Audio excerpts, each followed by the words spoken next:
నరక విశేషాలను గురించి ఖురాన్, హదీస్ ఆధారాలతో మనం చాలా వీడియోస్ చేసుకోవడం జరిగింది.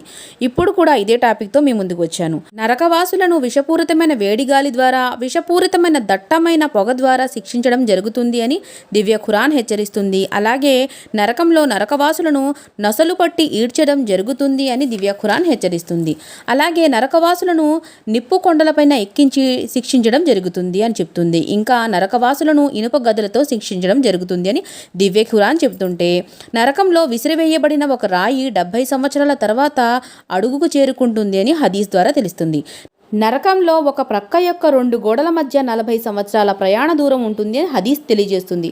నరకాన్ని హషర్ మైదానంలోని తీసుకురావడానికి 490 కోట్ల దైవదూతులు నియమితులై ఉన్నారని తెలుస్తుంది. అలాగే నరకవాసుని దవడ ఉహద్ కొండ అంత పెద్దదిగా ఉంటుంది హదీస్ ద్వారా మనకు తెలుస్తుంది. మీకు తెలుసా, నరకంలో విషసర్పాలు, తేళ్ల కాటు ద్వారా కూడా శిక్షించడం జరుగుతుందంట. పాములు, తేళ్లు ఈ 2 మానవుల శత్రువులుగా అంటే అదేలేండి భావిస్తాం కదా. ఈ రెండిటి పేరు వింటేనే భయమేస్తుంది. ఈ 2 ఉన్న చోట ఎవరు కూర్చోవడం కాదు కదా, అక్కడి వెళ్ళడానికి కూడా భయపడతాం. పాములు, తేళ్లు ఎలా ఉంటాయంటే వాటిని చూడగానే ఒళ్ళు గగురు పుడిచేస్తుంది, భయంతో వణికిపోతుంది. అయితే పాములు, తేళ్లు ఎంతవరకు విషం కలిగి ఉంటాయి? దీని గురించి అల్లాహతాలాకి తెలుసు. కానీ పరిశోధనల ద్వారా, ప్రయోగాల ద్వారా, పుస్తకాలను బట్టి మనకి కొన్ని విషయాలైతే అర్థమవుతూ ఉంటాయి. అయితే అరబీ కోబ్రా ఇదే అరబ్ దేశంలో ఉందిలేండి. అక్కడ ఒక విషపూరితమైన సర్పం ఉందంట. అది కేవలం 20 మిల్లీగ్రాముల విషంతో 70 కిలోల మనిషిని చంపేస్తుందంట. మరి సమాధిలో శిక్షణ గురించి అల్లాహతాలా ఒక్కొక్క పాముకి 70 ముఖాలు సృష్టించాడు కదా, అవి అవిశ్వాసుల్ని కాటేస్తూనే ఉంటాయంట. అదేలేండి తీర్పు దినం వరకు.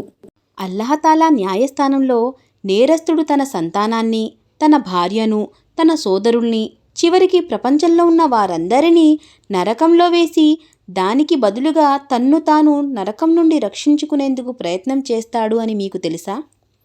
దీనిని గురించి దివ్య ఖురాన్ ఇలా చెబుతుంది. దోషి ఆనాటి శిక్ష నుండి తప్పించుకోవడానికి తన సంతానాన్ని, తన భార్యను, తన సోదరులను, తనకు ఆశ్రయమిచ్చిన దగ్గర బంధువులను, భూమండలంలోని వారందరినీ పరిహారంగా ఇచ్చి విముక్తి పొందాలని కోరుకుంటాడు. ఎంత మాత్రం కాదు, అది భగభగా మండే నరకాగ్ని జ్వాల. మాంసాన్ని, చర్మాన్ని సైతం అది తినేస్తుంది అని సూరే అల్ మారిజ్లో. నరకంలో అవిశ్వాసుల్ని శిక్షించడానికి ఇనుప గదలుంటాయి అని ప్రవక్త వారు అంటున్నారు.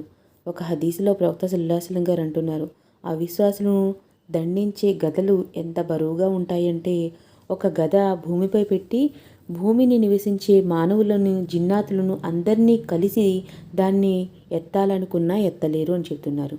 నరకానికి ముందు సమాధిలో కూడా అవిశ్వాసులను గదల ద్వారా కొట్టే, గుణపాల ద్వారా శిక్షించే శిక్షలు ఉంటాయి అని చెప్తున్నారు. సమాధి శిక్షను గురించి ప్రస్తావిస్తూ ప్రవక్త సల్లల్లాహు అలైహి వసల్లం గారు, మున్కిర్ నకిల్లా ప్రశ్నలకు సమాధానాలు ఇవ్వలేకపోయిన అవిశ్వాసులని అంధులుగా, చెవిటివారుగా దైవదూతలు అప్పగించబడుతుంది. అతని వద్ద ఇనుప గదలుంటాయి. అవి ఎంత బరువుగా ఉంటాయి అంటే దానితో కొండను కొడితే తునాతునకలు అయిపోతుంది. దానితో ఆ అంధుడిని, చెవిటివాడైన అతనిని దైవదూతలు కొడతారు అని చెప్తుంది. దైవ ప్రవక్త సల్లల్లాహు అలైహి వసల్లం గారు ఒక హదీసులో చెప్తున్నారు, 2 ముస్లిం వ్యక్తుల్ని నరకంలో వేయండి అని అల్లాహ్ ఆజ్ఞాపించినప్పుడు వారు పెద్ద పెద్దగా అరుస్తూ గగ్గోలు పెడుతూ ఉంటారు. వాళ్ళ అరుపులు విని అల్లాహ్ దైవదూతల్ని ఆజ్ఞాపిస్తాడు, వెళ్ళి వాళ్ళిద్దరిని తీసుకురండి అని. వాళ్ళిద్దరినీ తీసుకొచ్చిన తర్వాత అడుగుతారు అల్లాహ్, ఎందుకు మీరు ఇలా కేకలు పెడుతున్నారు అంటే, వాళ్ళు అంటారు, అల్లాహ్ యొక్క కారుణ్యం మీద మాకు పూర్తిగా నమ్మకం ఉంది, మీరు ఈ శిక్ష నుండి మమ్మల్ని రక్షిస్తారు అని అంటారు. అయితే అల్లాహ్ నిజంగానే మీ మీద నాకు కారుణ్యం ఉంది అని చెప్పి ముందుగా మీరు వెళ్ళి నరకంలో పడిపోండి అంటారు. అయితే ఆ మాట విన్న వెంటనే ఒక అతను వెళ్ళి నరకంలోనికి దూకేస్తాడు. అయితే రెండో అతన్ని అడగడం జరుగుతుంది, నువ్వెందుకు వెళ్ళి పడిపోలేదు అంటే ఆ వ్యక్తి చెప్పే సమాధానం ఏంటంటే, అల్లాహ్ తాలా నీ మీద నాకు పూర్తి నమ్మకం ఉంది, నన్ను నువ్వు నరకంలో పడవేయవు అని. అయితే అల్లాహ్ తాలా నరకంలో పడిపోయిన వ్యక్తిని ఆ నరకం యొక్క అగ్నిని చల్లబడిపోమని ఆజ్ఞాపించి ఈ వ్యక్తిని నరకం నుంచి రక్షించడం అనేది జరుగుతుంది. ఇద్దరిని రక్షిస్తారు అల్లాహ్ తాలా. నరక విశేషాలు హదీసు ఆధారాలతో. నరకవాసులు ఎంత ఘోరంగా కన్నీళ్లు కారుస్తారంటే వాటిలో పడవలు నడుపగలరు. ఇంకో హదీస్లో నరకవాసులకు ఇవ్వబడే ఆహారపు ఒక్క ముక్క అయినా భూలోకంలో పడవేస్తే ప్రాణులన్నీ, ఆహార సంపదంతా సర్వనాశనమైపోతుంది అని చెప్తున్నారు. అలాగే వేరొక హదీసులో నరకవాసులు తాగే పానీయం ఒక బానంతా భూలోకంలో పడవేస్తే భూలోక సృష్టితాలన్నీ దుర్వాసనకు గురి అవుతాయి అని చెప్తుంది. అలాగే వేరొక హదీసులో నరకవాసుల తలపై ఎలాంటి కాగే నీరు వేయబడుతుందంటే అది తలకు రంధ్రం వేస్తూ కడుపులోనికి చేరుతుంది. కడుపులో ఉన్న వాటిని కోసివేస్తూ అన్నీ కడుపులోని నుండి జారిపోయి కాళ్ల వైపుని పడిపోతాయి అని చెప్తున్నారు. నరకవాసులకు కొండలపై ఎక్కడానికి 70 సంవత్సరాలు పడుతుంది. దిగిన వెంటనే అతన్ని మళ్లీ ఎక్కమని ఆదేశించడం జరుగుతుందని ఒక హదీస్లో తెలుస్తుంది. ఇంకొక హదీస్లో నరకాగ్ని దట్టమైన నలుపు రంగులో ఉంటుంది అని తెలుస్తుంది. వేరొక హదీస్లో అవిశ్వాసుల్ని నరకంలో బాణాన్ని తుణములతో కుక్కినట్లు కుక్కడం జరుగుతుంది అని హదీస్ ద్వారా మనకి తెలుస్తుంది. నరకం యొక్క విషయాలను గురించి హదీస్ ఆధారాలతో మనం గతంలో కూడా ఎన్నో తెలుసుకున్నాం. అయితే ఇప్పుడు వచ్చేసి ఇక్కడ దూతల గురించి తెలుసుకుందాం. నరక ద్వారాల వద్ద శిక్షించే 4 లక్షల దైవదూతలు ఉంటారు. వారి ముఖాలు మహాభయంకరంగా నల్లగా ఉంటాయి. దంతాలు బయటకు వచ్చి కఠినంగా నిర్దయులై ఉంటారు. ఇంకా ఎంత దృఢంగా ఉంటారంటే వారు 2 భుజాల మధ్య పక్షి 2 నెలల వరకు ఎగురుతూ ఉంటుంది, అంటే అంత దూరం ఉంటుంది అన్నమాట. ఇది కూడా హదీస్లో ఉన్న విషయమే. అలాగే నరకవాసులను నరకంలో తలకిందులుగా నడిపించడం జరుగుతుంది అని ఒక హదీస్లో చెప్పబడుతుంది. అలాగే నరకంలోని తేళ్లు కంచరగాడిదల్లా ఉంటాయి. అవిశ్వాసి వాటి కాటు ప్రభావాన్ని 40 సంవత్సరాల వరకు పొందుతూనే ఉంటాడు అని చెప్పడం జరుగుతుంది. ఇంకా నరకంలోని పాములు ఒంటెల్లా ఉంటాయి. అవి ఒక్కసారి కాటివేస్తే అవిశ్వాసి 40 సంవత్సరాల వరకు విషపూరితమైన బాధను భరిస్తూ ఉంటాడు అని హదీస్ ద్వారా మనకి తెలుస్తుంది. ప్రవక్త సల్లల్లాహు అలైహి వసల్లం గారు కలలో ఒక అందవికారమైన వ్యక్తిని చూశారు. నిరంతరం నిప్పు రాజేస్తూ ఉన్నాడు. దాని చుట్టూ తిరుగుతూ మంటల్ని వ్యాపింపజేస్తూ ఉన్నాడు. ప్రవక్త సల్లల్లాహు అలైహి వసల్లం గారు జిబ్రైల్ అలైహిస్సలాం గారిని ప్రశ్నించారు, ఇతనెవరు అని. జిబ్రైల్ అలైహిస్సలాం గారు ఇలా సమాధానం ఇచ్చారు, ఇతని పేరు మాలిక్. ఇతను నరకానికి అధికారి, అంటే నరకాధికారి అని. ఈనాడు కూడా నిప్పును రాజేస్తూనే ఉన్నాడు. తీర్పు దినం వరకు నిరంతరం రాజేస్తూనే ఉంటాడు. పాపాత్ములు నరకంలోనికి ప్రవేశించిన తర్వాత కూడా ఈ పరంపర కొనసాగుతుంది అని ఆయన చెప్పడం జరిగింది. అయితే ఇదే విషయాన్ని అల్లాహ్ దివ్య ఖురాన్లో ఇలా చెప్తున్నాడు, దాని మంట మందగించినప్పుడల్లా మేము దానిని మరింత అధికంగా మండించేస్తాము అని. అంటే 17వ సూర 97వ ఆయత్లో అల్లాహ్ ఈ విషయాన్ని మనకి అర్థమయ్యే విధంగా చెబుతున్నాడు. ఇప్పటి వరకు మనం హదీస్ ఆధారాలతో నరకం గురించి చాలా విషయాలు తెలుసుకున్నాం. ఇక ఇన్షాల్లా ఖురాన్లో నరకం గురించి ఏ విధంగా చెప్పబడిందో తెలుసుకోవడానికి ప్రయత్నిద్దాం ఇన్షాల్లా.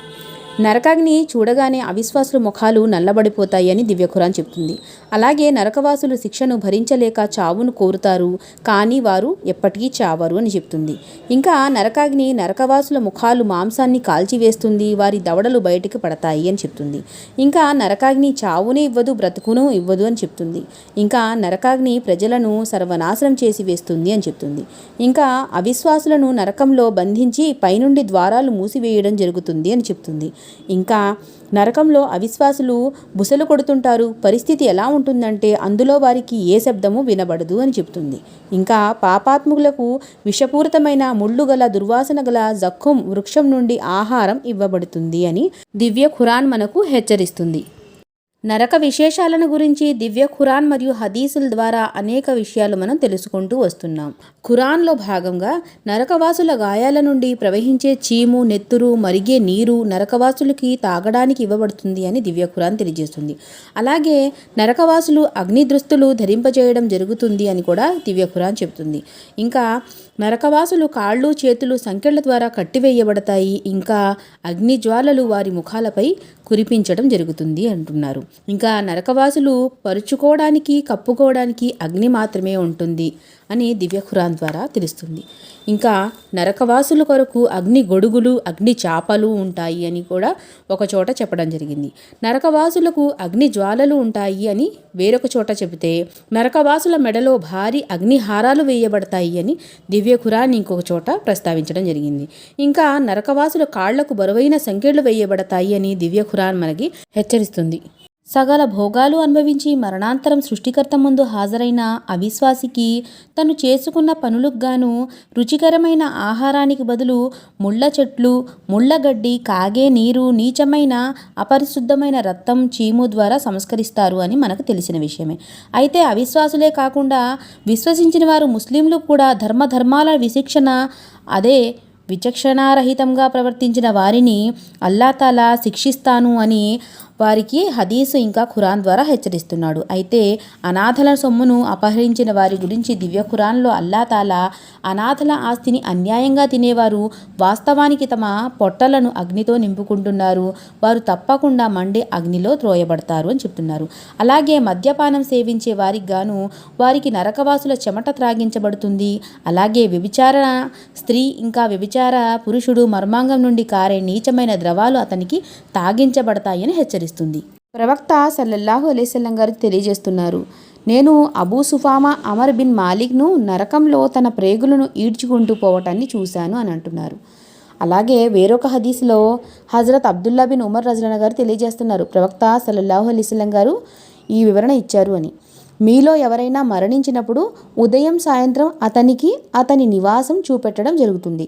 ఒకవేళ అతను స్వర్గవాసి అయితే స్వర్గంలో తన నివాసాన్ని, అలాగే నరకవాసి అయితే నరకంలో తన నివాసాన్ని చూపెట్టడం జరుగుతుంది. అంటే మనకి ఖననంలో పక్కన కిటికీలు ఎప్పుడైతే తెరిచి పెడతారో ఆ కిటికీల నుండి ఒకవేళ అతను స్వర్గవాసి అయితే దాన్ని ఉదయం సాయంత్రం తెరిచి ఇదిగో నీ స్వర్గం అంటూ, అలాగే నరకవాసి అయితే ఇదిగో నీ నరకం అంటూ అతనికి చూపెట్టడం జరుగుతుంది అని ఈ హదీస్ ద్వారా మనకి అర్థమవుతుంది.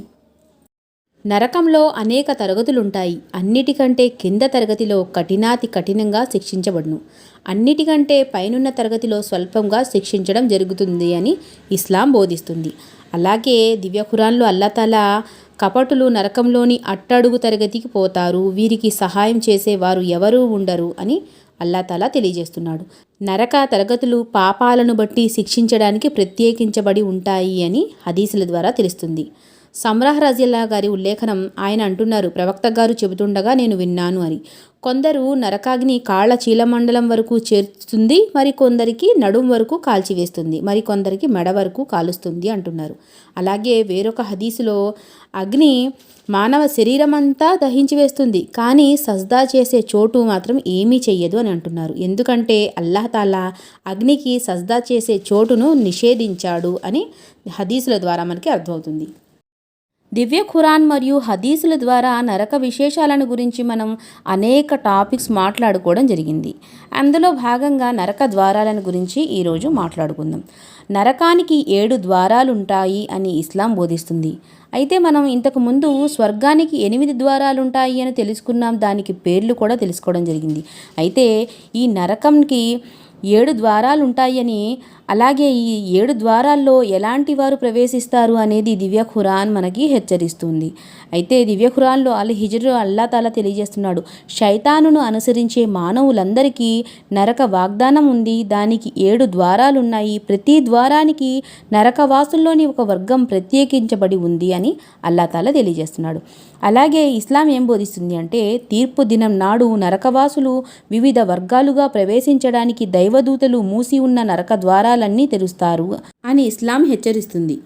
ఒక ముస్లిం వ్యక్తి నరకానికి వెళ్ళడానికి గల కారణాలు ఏంటి అంటే, మొదటిది అల్లాహకు సాటి కల్పించడం, రెండవది అన్యాయంగా హత్య చేయుట, మూడో విషయం వచ్చేసి చేతబడి చేయించడం లేదా అతను చేయడం, నాలుగో విషయం వచ్చేసి నమాజ్ని ఆచరించకపోవటం, ఐదో విషయం వచ్చేసి జకాత్ చెల్లించకపోవటం, ఆరో విషయం వచ్చేసి అకారణంగా రంజాన్ మాసంలో ఉపవాసాలు ఉండకపోవటం వల్ల, ఏడో విషయం వచ్చేసి శక్తి ఉండి కూడా హజ్ చేయకపోవట, శక్తి అంటే అది ఆర్థికంగా ఇంకా శారీరకంగా, ఎనిమిదో విషయం వచ్చేసి తల్లిదండ్రుల అవిధేయత చూపించడం, తొమ్మిదో విషయం వచ్చేసి అన్యాయంగా హత్య చేయించుట, 10 వచ్చేసి వ్యభిచారం, 11 వచ్చేసి లూత్ జాతి వారిని అనుసరించుట అంటే స్వలింగ సంపర్కం అన్నమాట, 12వ విషయం వచ్చేసి వడ్డీ ఇచ్చుకొనుట, వ్రాత పని, ఇంకా సాక్ష్యం ఇవ్వడం, ఇవన్నీ పాపకార్యాలే. ఇలాంటి వాటిల్లో ఏది చేసినా అతను నరకానికే వెళ్తాడు. ఒక ముస్లిం వ్యక్తి నరకానికి వెళ్ళడానికి గల కారణాల్లో 13వ కారణం అనాథల సొమ్మును అన్యాయంగా తినటం, 14 వచ్చేసి అల్లా ఆయన ప్రవక్తకు అసత్యాలను అంటగట్టడం, 15 వచ్చేసి యుద్ధ మైదానం నుండి వెనుతిరిగి వెళ్ళిపోవడం, 16 విషయం వచ్చేసి పాలకులు ప్రజలను హింసించటం, మోసం చేయటం, 17 వచ్చేసి గర్వంగా అహంకారంగా ప్రవర్తించటం, 18 వచ్చేసి అసత్యపు సాక్ష్యం పలకటం, 19వ విషయం వచ్చేసి అసత్యపు ప్రమాణం చేయటం, 20 విషయం వచ్చేసి జూదమాడటం, ఒక ముస్లిం వ్యక్తి నరకానికి వెళ్ళడానికి గల కారణాలలో 21 వచ్చేసి అమాయక స్త్రీలపైన అభాండాలు వేయడం, 22 యుద్ధ మైదానంలో ద్రోహం తలపెట్టడం, 23 దొంగతనం చేయటం, 24 దోపిడీ చేయడం, 25 మద్యపానం సేవించడం, 26 హింసించడం, 27 పన్ను వసూలు చేయడం, 28 అధర్మ సంపాదన తినడం, 29 ఆత్మహత్యకు పాల్పడడం, 30 అసత్యం పలకటం. ఒక ముస్లిం వ్యక్తి నరకానికి వెళ్ళడానికి గల కారణాల్లో 31 వచ్చేసి ఖురాన్ హదీసులకు వ్యతిరేకంగా తీర్పు ఇవ్వడం, 32 లంచం తీసుకోవడం, 33 స్త్రీ పురుషులు పరస్పరం అనుకరించడం, ఒకరిని ఒకరు అనుకరించడం అన్నమాట. 34 వచ్చేసి వ్యభిచారం చేయడం, 35 హలాలా చేయించుట, 36 మూత్రం పట్ల జాగ్రత్తగా ఉండకపోవట, అంటే మూత్రతుంపరులు పైన పడడం. అదే 37 వచ్చేసి చూపుగోలు ప్రదర్శన బుద్ధి కలిగి ఉండడం. 38 వచ్చేసి ప్రాపంచిక లాభాల కోసం ధార్మిక విద్యను అభ్యసించడం, ఇంకా దాన్ని దాచడం. 39 వచ్చేసి ద్రోహం తలపెట్టడం. 40 వచ్చేసి ఎత్తి పొడవడం. ఎవరినైనా ఎత్తి పొడవడం కూడా నరకానికి దారితీస్తుంది. ఒక ముస్లిం వ్యక్తి నరకానికి వెళ్ళడానికి గల కారణాల్లో 41 విధివ్రాతను తిరస్కరించడం, 42 ఇతరుల రహస్యాలను వెతకటం, 43 చాడీలు చెప్పడం, పరోక్ష నింద వేయడం, 44 శపించడం, 45 వాగ్దాన భంగం చేయటం, 46 జ్యోతిష్యుల్ని నమ్మడం, 47 భర్త పట్ల భార్య అసభ్యంగా ప్రవర్తించటం, 48 చిత్రాలు వేయడం, 49 ఏడుపులు పెడబొబ్బలు పెట్టడం, 50 వచ్చేసి హద్దు మీరి ప్రవర్తించడం. ఇవన్నీ నరకానికి తీసుకువెళ్ళే కార్యాలు. ఒక ముస్లిం వ్యక్తి నరకానికి వెళ్ళడానికి గల కారణాల్లో 51 వచ్చేసి భార్య లేక సేవకుల పట్ల అసభ్యంగా ప్రవర్తించడం, 52 వచ్చేసి పొరుగువారిని హింసించడం, 53 వచ్చేసి ముస్లింలను హింసించడం, 54 వచ్చేసి ముస్లింలను కొట్టడం, 55 వచ్చేసి ఇజారును చీలమండలం కన్నా కిందకి వేలాడదీయడం, అంటే మగవాళ్ళు వేసుకున్న ప్యాంటుని చీలమండలం కిందకి వేసుకోవడం అనేది. 56 వచ్చేసి పురుషులు పట్టు వస్త్రాలు ధరించడం, బంగారాన్ని ఉపయోగించడం. 57 వచ్చేసి సేవకుడుగా అయ్యి ఉండి అతను పారిపోవడం. 58 వచ్చేసి అల్లా తప్ప ఇతరుల పేరు మీద అంటే జంతువుని జిబా చెయ్యడం. 59 వచ్చేసి తండ్రికి బదులుగా ఇతరుల్ని తండ్రిగా ఎంచుకోవడం. 60 వచ్చేసి అన్యాయంగా పోట్లాటకు దిగడం, పోట్లాట చెయ్యడం. ఇవి కూడా నరకానికి వెళ్ళే కొన్ని కారణాలు. ఒక ముస్లిం వ్యక్తి నరకానికి వెళ్ళడానికి గల కారణాల్లో 61 వచ్చేసి అవసరానికి మించి నీటిని ఉపయోగించుకోవడం, 62 వచ్చేసి కొలతల్లో తూనికల్లో మోసం చేయడం, 63 వచ్చేసి అల్లా హెచ్చరికల పట్ల నిర్భయంగా ఉండడం, 64 వచ్చేసి చిన్న చిన్న పాపాలు చేస్తూ ఉండడం, 65 వచ్చేసి అకారణంగా వ్యక్తిగత నమాజును ప్రాధాన్యత ఇవ్వకపోవడం, 66 వచ్చేసి దగా మోసం చేయడం, 67 వచ్చేసి ప్రవక్త సల్లల్లాహు అలైహి వసల్లం గారి సహచరులను దుర్భాషలాడటం. అలాగే 68 వచ్చేసి ఇస్లామీయ ప్రభుత్వం పట్ల గూఢాచారిగా వ్యవహరించడం. 69 వచ్చేసి ప్రవక్త సల్లల్లాహు అలైహి వసల్లం గారి సహచరుల్ని తిట్టడం, అంటే అనుచరుల్ని. ఇంకా 70 వచ్చేసి చాతబడి చెయ్యడం. ఇవన్నీ నరకానికి తీసుకువెళ్ళే కార్యాలు అన్నమాట. ఒక ముస్లిం వ్యక్తి నరకానికి వెళ్ళడానికి గల కారణాలు అంటూ 70 వరకు చెప్పుకోవడం జరిగింది. అవన్నీ కూడా పాపకార్యాలే. వీటిలో ఏ ఒక్కదానికి పాల్పడినా నరకంలోనికి వెళ్ళవలసి ఉంటుంది. నరకం నుండి రక్షణ పొందాలి అంటే మొదటిది, అంతకుముందు మనం ఏమైతే చెప్పుకున్నామో వాటన్నిటికీ దూరంగా ఉండాలి. రెండో విషయం వచ్చేసి పొరపాటున వీటిలో దేనికైనా పాల్పడినట్లయితే వెంటనే అల్లా సమక్షంలో పశ్చాత్తాపం చెంది క్షమాపణ కోరుకోవాలి. ఇంకా దాని జోలికి పోను అని దృఢంగా నిర్ణయించుకోవాలి. మూడో విషయం వచ్చేసి, ఒకవేళ ఇలాంటి పాపంలో ఎవరికైనా మన వల్ల అన్యాయం జరిగితే అతనికి న్యాయం చేయాలి లేదా అతన్ని క్షమాపణ కోరుకోవాలి. అలా సాధ్యం కాకపోతే, అంటే అతను మరణిస్తే గనక అతని గురించి అధికంగా క్షమాపణ వేడుకుంటూ ఉండాలి. నాలుగో విషయం వచ్చేసి, చిన్న పాపాలను క్షమించే సత్కార్యాలు అదనంగా చేసుకోవాలి. అంటే అదనపు నమాజ్, అదనపు రోజాలు, అదనపు దాన ధర్మాలు ఇలాంటివి ఎక్కువగా చేస్తూ ఉండాలి. ఈ చిన్న చిన్న పాపాలే అలవాటుగా చేస్తూ పోతూ ఉంటే మనకి నరకానికి ఈడ్చుకు వెళ్ళడం అనేది జరుగుతుంది. కాబట్టి పశ్చాత్తాపం చెంది అల్లా వైపునకు మనం మరలాలి.